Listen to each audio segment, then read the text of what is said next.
Olá pessoal, esse é o programa Painel da Cidadania, um programa que tem como objetivo contribuir para a formação da cultura cidadã. Essa semana a gente vai receber o senador Hélio José. Senador, seja muito bem-vindo ao nosso programa. Senador Hélio José é do PROS, ele é goiano, de Corumbá, engenheiro elétrico, formado pela UNB. Senador, eu queria ouvir aqui um pouco sobre a sua biografia, para que as pessoas o conhecessem melhor, porque a gente sempre vê na televisão, senador Hélio José, senador era suplente do agora governador Hollenberg, assumiu há 4 anos atrás, vem fazendo um trabalho com diversos projetos. Eu realmente não conhecia, antes de ler o seu brief, que há tantos projetos e tanto envolvimento com a política do Distrito Federal e também do Brasil. Por favor, senador, eu queria que você se apresentasse, falasse um pouco da sua biografia e também do seu trabalho desenvolvido no Senado. Meu amigo Rossi, primeiro quero cumprimentá-lo, cumprimentar os ouvintes do seu programa, Painel da Cidadania, dizer que é com muita satisfação que estou aqui, nesse momento que estamos próximos, Brasília completar 58 anos, a capital da esperança, essa jovem senhora, que é Brasília. Então é uma satisfação estar aqui e dizer um pouco da minha biografia. Eu sou originário de uma cidade do entorno aqui, Corumbá de Goiás, uma cidade próxima, que originou uma série de outras cidades, só para o povo nosso conhecer, que originou Anápolis, originou Alexânia, Pirinópolis, Cocalzinho, parte de Santo Antônio, Abadiânia. Então, é uma série de cidades que foram filhas de Corumbá, né? Meu município. Além disso, estou em Brasília há muitos anos, estou em Brasília praticamente há 50 anos, convivo com essa cidade o tempo inteiro, morei muitos anos, quase 40 anos em Taguatinga, né? Onde pude viver e integrar-se na cidade mais, vamos supor, mais cidade na minha visão do Distrito Federal, porque a cidade tem esquina, tem uma vida própria, tem um setor industrial pujante, que é a nossa querida Taguatinga, ali ao lado da nossa Ceilândia, que é amada por todos nós, a nossa Samambaia, que irradeia caminhos para Braslândia, para Recanto das Emas, para o Gama. Então, viver em Taguatinga, praticamente 40 anos da minha vida, uma satisfação muito grande. Pois não, então eu, depois de denunciar as mazelas que estavam ocorrendo nos Correios de Crédito do Brasil, onde eu era assessor do presidente nacional dos Correios, para o José Genuíno, para o Danilo Soares e para o Silvio Pereira, que eram os comandantes do Partido dos Trabalhadores, e nenhuma providência fora tomada. 3 meses depois, foi visto e filmado pela TV aquela passagem de dinheiro dentro dos Correios. Dentro dos Correios, eu lembro disso. É, eu não sabia que tinha começado com o senhor, senador. Não. Essa denúncia dos Correios, eu desconhecia isso daí. E creio que boa parte da sociedade não conhecia isso daí. Pois é, eu denunciei, a direção nacional do partido não tomou as providências, deu no que deu. CPI do Mensalão, apurou um monte de desvios de conduta, muitas pessoas foram presas, tá certo? E veio apurando mais o fim da corrupção, chegando na Lava Jato. Então, o que demonstra? É que não tinha mais condições de conviver no Partido dos Trabalhadores. Para mim, jovem universitário na época de 78, eu ajudei a fundar o partido. Exato. Trabalhei 30 anos no partido, fui presidente de núcleo, fui presidente zonal, fui tesoureiro-geral do partido, fui secretário de organização, fui tudo dentro do partido, não tinha mais condições de conviver. Saí e aceitei o convite do Kassab, e nós fundamos o PSD, o Partido Social Democrático, né? Onde nós, depois de muito diálogo, resolvemos apoiar a candidatura do Hollenberg como governador. Elegemos o Hollenberg governador e eu assumi o mandato de titular de senador da República, e o Rosso, naquela oportunidade, foi eleito também deputado federal. Então, e o Renato Santana, né, atual vice-governador, foi eleito vice-governador.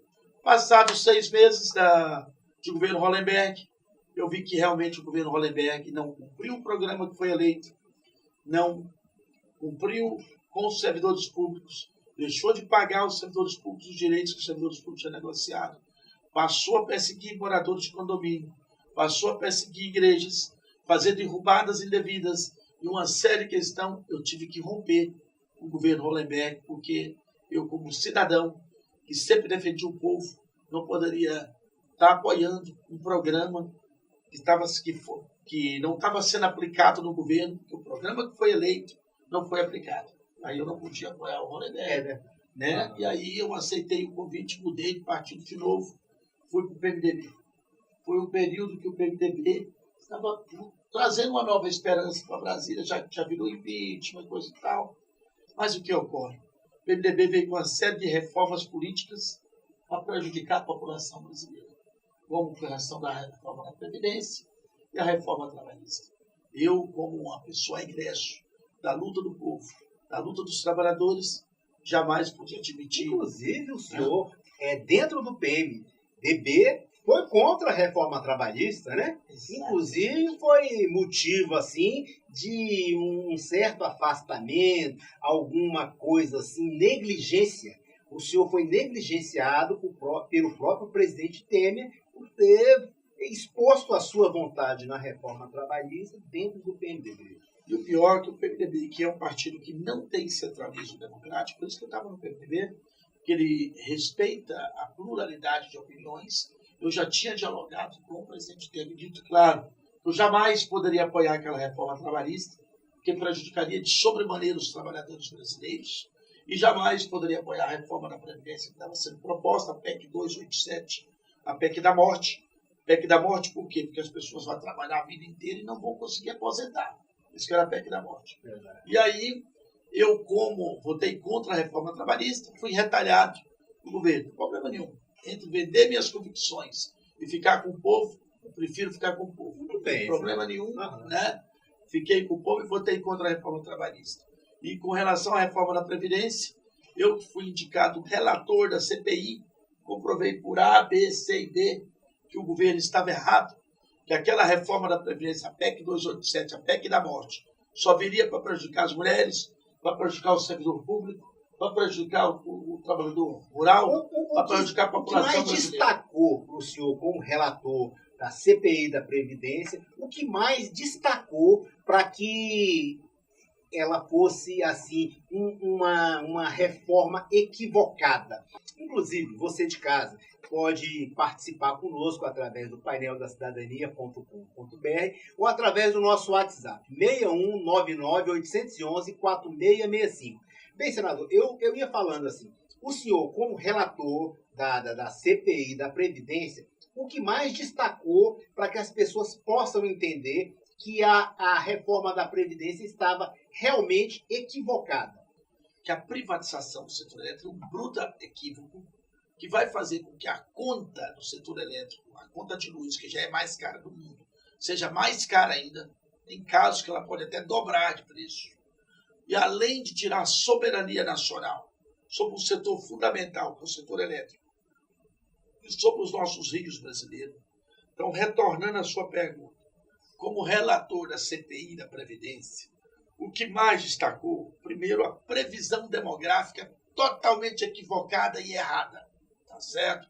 Comprovada por professores e técnicos que nós convidamos para a CPI, técnicos, professores catedráticos, atuários, demógrafos, tá certo? Pessoas que têm conhecimento onde é inequívoca a posição das pessoas, comprovando que os cálculos e as projeções governamentais eram totalmente distorcidas. Pegaram a pior PNAD, que é a PNAD de 2009, para tentar fazer cálculos, para distorcer e forçar um déficit inexistente da Seguridade Social, tá? Para forçar uma situação demográfica, ou seja, da idade das pessoas, que não condiz com a verdade, né? Além de querer dizer que a Seguridade Social, que a Previdência Social é deficitária. Para que o povo nosso possa entender, como se fosse uma cesta, a Seguridade Social, a Previdência Social é parte da Seguridade Social. O que a Seguridade Social, que está prevista na Constituição brasileira, faz? Ela é composta da saúde, SUS, é composta do LOAS, que é a assistência social, e da previdência social. E tem uma série de receitas que compõem a Seguridade Social. Quais são as receitas? Contribuições com o COPINS, com a COFINS, com o PIS, com jogos e prognósticos, com impostos de importação, contribuição feita pelo trabalhador e pela trabalhadora direta no seu contra-cheque, contribuição feita pelas empresas, uma série de questões que não eram consideradas para forçar um falso déficit da Previdência, conforme ficou comprovado, para prejudicar o povo brasileiro e beneficiar os banqueiros, os poderosos, os principais devedores, os não pagadores, os principais devedores, que são exatamente as grandes corporações, as grandes empresas, Rede Globo, tá certo? Bancos como Bradesco, como Itaú, tá certo? Grandes instituições, frigorífico JBF, Mafra, todos eles que nós, inclusive, convocamos para estar no CPI, 5 de cada área.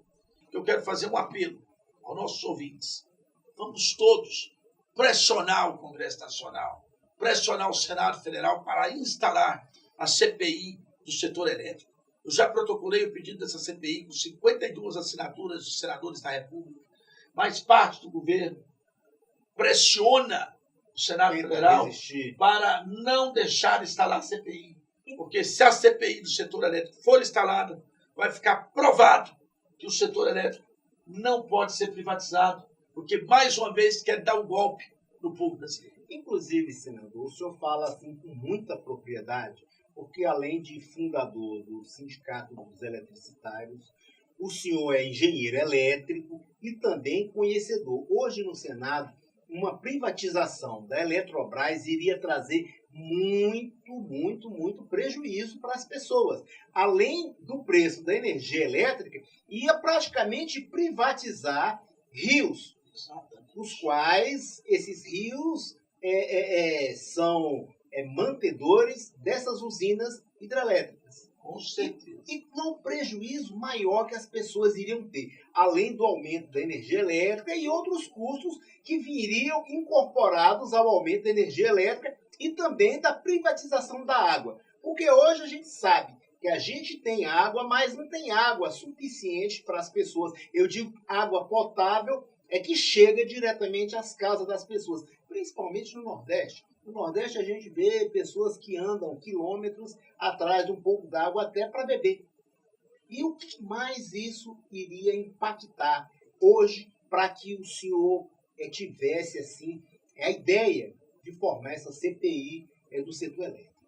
Ótimo, uma pergunta muito bacana que você faz para esclarecer nosso público. Sem dúvida, o principal insumo industrial, empresarial, para que um país possa se desenvolver é exatamente a energia. Quem tem controle da energia tem condição de investir na indústria, no comércio e na geração de empregos e de oportunidades. O que transforma o Brasil, para você ter uma ideia, vamos só entrar um parênteses aqui sobre a energia solar. Isso, o senhor também é um dos defensores, né? Eu da energia eólica e solar. As fontes alternativas, energia eólica, solar, limpa, energia limpa. É fundamental. Pra você ter uma ideia, a China, que é o país que tem 30% menos radiação solar do que o Brasil, tá certo? Nesses próximos 5 anos, a China vai estar investindo 100 gigawatts em energia solar. Olha que tem 30% o que esse valor significa? O que isso significa? Uma cidade de quantos Toda a energia elétrica produzida no Brasil, para que o povo brasileiro utilize, são 172 gigawatts. Então seria praticamente a metade. Mais da metade. Mais da metade da quase energia. 2/3. A China vai colocar só em energia solar.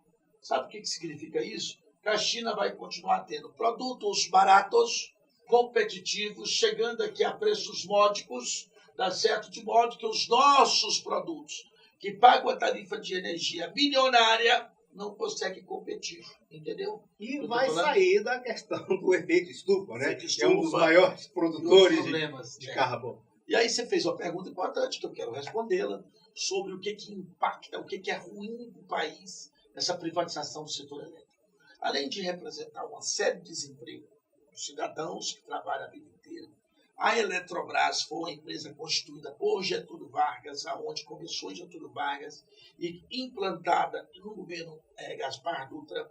Ela, ao longo do tempo, administra o maior sistema interligado de energia do mundo, onde a mesma energia que entra lá em Chuí, que é o extremo sul do país, é a mesma energia que entra no Ponta dos Seixas, que é o extremo leste do país, ou a mesma que entra no Oiapoque, que é o extremo norte do país, né?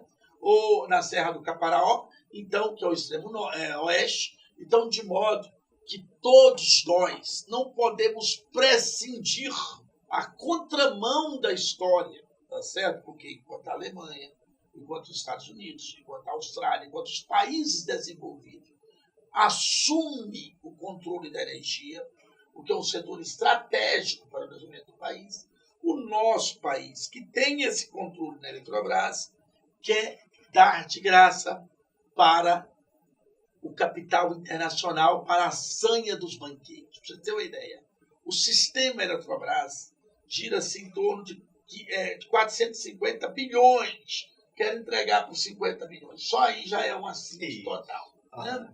Além de tirar de nós o controle desse insumo estratégico, que é a energia tirada do povo brasileiro, vai privatizar os nossos rios. Porque quando uma usina hidrelétrica que faz o controle da água do rio, que faz o controle do rio, passa a ser assumida por alguém que não é brasileiro, que não tem compromisso com o nosso país, nós perdemos a soberania sobre as nossas águas de soprar. O mundo e o futuro caminha para uma situação que a grande guerra vai ser por água. E o Brasil, um país abençoado por Deus, com tanta água, não pode prescindir de ter o controle desse precioso insumo para a vida, que é a água. Pega, por exemplo, um maluco igual esse presidente da Coreia do Norte ou o presidente dos Estados Unidos, você sabe qual que é mais maluco dos dois, se é o Trump ou se é o nosso coreano lá do norte. Então, qual o maior argumento que o governo usa para convencer as pessoas de que há necessidade de vender essa empresa? É uma das questões levantadas, principalmente por políticos que não têm compromisso com o Brasil, com o social, é de que, enquanto a empresa está no setor público, ela dá prejuízo para a população, dá prejuízo. E caso ela venha a ser vendida, ela vai dar lucro, vai dar melhores condições para as pessoas. Mas, além desses argumentos, quais outros que o governo usa para justificar a venda de alguma estatal? Principalmente estatal é necessária para a sobrevivência humana, como a Eletrobras. Pois é uma síntese essa situação. O governo fica usando, diz que tem má gestão. Se tem má gestão, troca o gestor. Então, troca o gestor. Tá certo? O governo fica falando que há prejuízo. Se há prejuízo, então vamos fazer aplicar a lei, ao invés de ficar fazendo jeitinho para beneficiar político A ou político B. Porque, governos passam, o Estado fica. Sem sombra de Eu dúvida. sou um servidor público concursado. De carreira. Eu sou Estado, exatamente de carreira. O governo assume um hoje, assume outro amanhã, assume um outro depois, mas o Estado permanece. Então, nós não podemos prejudicar o Estado por causa de equívocos de governo, principalmente governos entreguistas, que quer atender banqueiros, que quer atender compromissos internacionais, quer atender financiadores de campanha, ao invés de pensar na cidadania do povo brasileiro. E Getúlio Vargas deve estar remoendo no túmulo quando ouve que quer entregar de graça o setor da importância do setor elétrico. Você tem uma ideia? O Brasil, falei para você, tem 172 gigawatts de energia total. É o que é consumido no Brasil. Toda a energia, inclusive essa que está nos iluminando aqui. Tá certo? Só de energia solar, o Brasil tem uma capacidade de 28.500 gigawatts só de energia solar. Porque o Sol abençoa o Brasil nos 365 anos do dia, com a radiação forte. Já estamos praticamente no nível do Equador, tá certo? Onde a gente teria uma capacidade enorme de captar. E o Brasil, ao invés de investir em tecnologia, ao invés de investir em desenvolvimento das placas, dos painéis de captação, dos chips para fazer a inversão da energia, porque a energia solar é uma energia tipo aquela bateria de carro, uma energia contínua. Aí ela tem que ser convertida numa energia alternada, que é essa energia que se usa na casa das pessoas. Tipo assim, colhe energia solar e vai botando num depósito. Vai botando num depósito. Aí ela tem que ser convertida, Rócio, para a energia que a gente usa na tomada, que é uma energia alternada, uma energia de 110, no caso de Brasília, 220 volts. Né? A energia contínua, que é a energia da bateria, 12 volts. Né? Aí tem um equipamento chamado chip, um microchip, que faz essa inversão da energia. O Brasil não produz em quantidade e qualidade esse microchip, que são produzidos normalmente na Alemanha, na Coreia, em Taiwan e na própria China. Tá certo? Por isso, o Brasil não domina essa tecnologia dos inversores. E precisa dominar, precisa investir em ciência e tecnologia. Porque o Brasil é o maior país produtor do mundo de silício, que é a matéria-prima para poder fazer as placas, tá certo? Se ela dominasse essas tecnologias da depuração do silício, do inversor, poderíamos fazer aqui, e todos os tetos do nosso povo poderiam estar com placa de energia solar barata, em condição da pessoa estar lá, para ter a sua própria energia.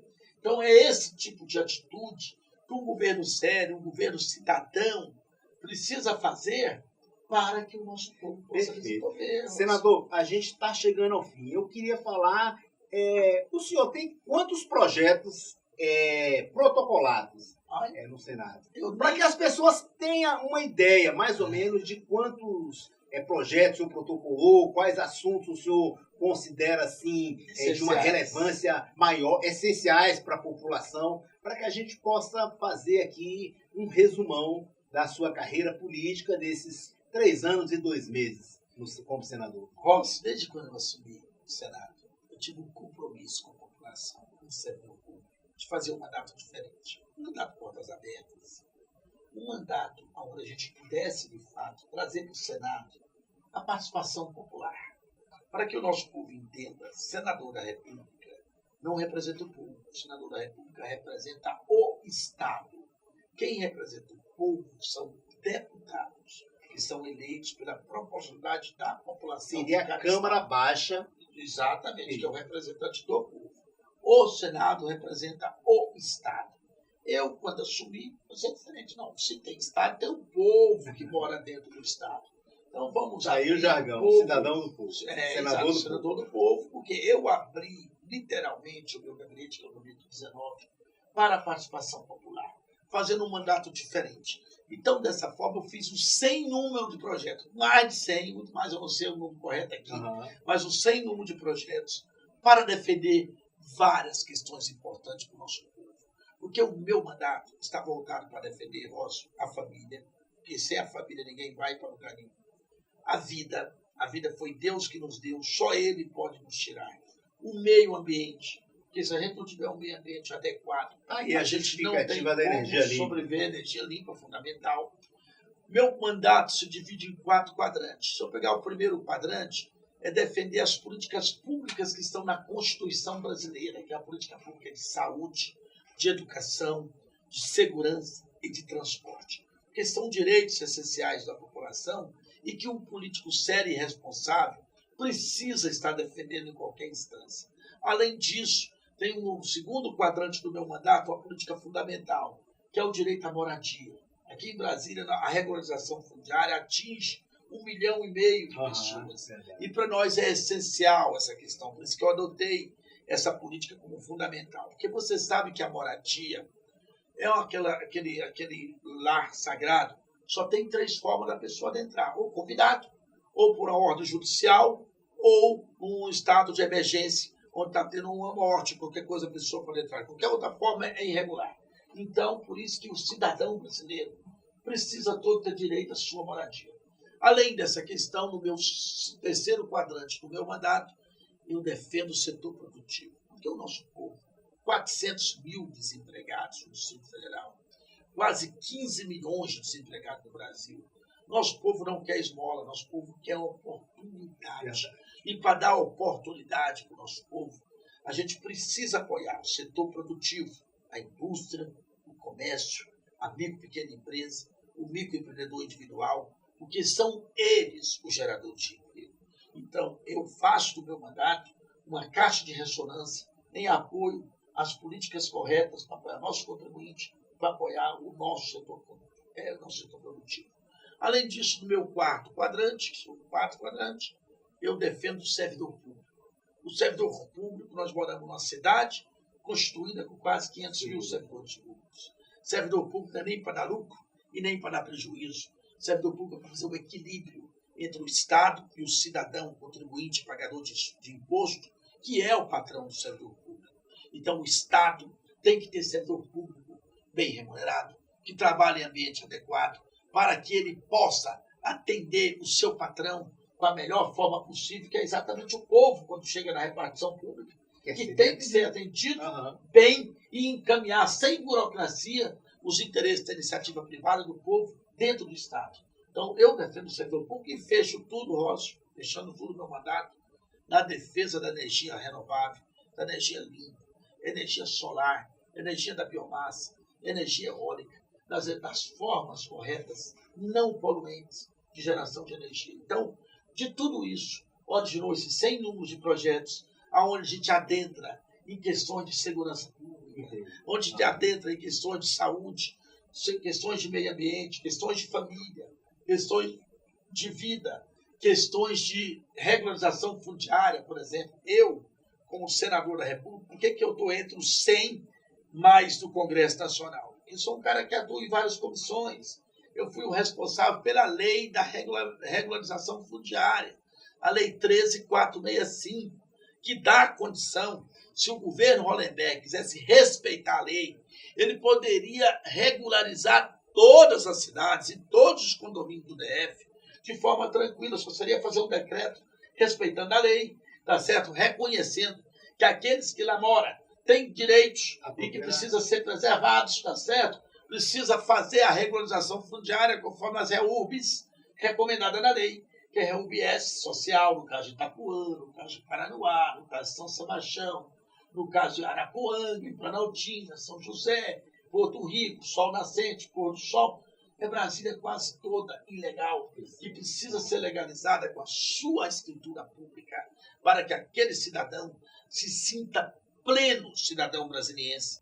Como seria o senador Hélio José pelo senador Hélio José? É uma pergunta que a gente faz aqui sempre. Como é que você se definiria nesse momento? Rossi, o senador Hélio José é um representante do povo para o povo, tá? E tem procurado fazê-lo da forma mais tranquila, da forma mais honesta e da forma mais transparente possível. Porque eu creio que o homem público, que quando assume um mandato, tá certo? Ele precisa estar a serviço daqueles que pagam o seu mandato, que é exatamente o povo. A minha profissão não é política. A minha profissão, eu sou servidor público concursado. Então, para mim, quando vim assumir o mandato do Senado, posso assumir o mandato da Câmara Federal, do deputado federal, caso o povo me dê esse voto de confiança, é simplesmente um trabalho para a comunidade. Inclusive, trabalho muito mais do que trabalho enquanto trabalhava lá no serviço público, porque agora eu entro 8 horas da manhã, hora que é meia-noite, já tem agenda para poder fazer, tá certo? Porque realmente engana-se aquele que pensa que o político sério e responsável, que não está lá para fazer malversação e nem para roubar o dinheiro público, não trabalha, porque trabalha demais. Eu agradeço muito a sua presença aqui, senador, e as portas estão abertas sempre que puder. A vocês de casa, a gente esteve aqui com o senador Hélio José. Agradeço muito a audiência de cada um de vocês. Conte conosco e até a próxima semana. Um forte abraço em cada um e fiquem com Deus. Obrigado, Rossi. Obrigado à nossa população. Gostaria de fazer um convite, Rossi, a você e a todos. Ouça meu programa Papo Federal pela Radioatividade da 107.1, todo sábado, de 8 às 9. Porque lá damos continuidade nesse bate-papo. Perfeito, então. De 8 às 9 na Rádio Atividade Papo Federal. Papo Federal com Hélio José. Todo sábado, de 8 às 9. Forte abraço.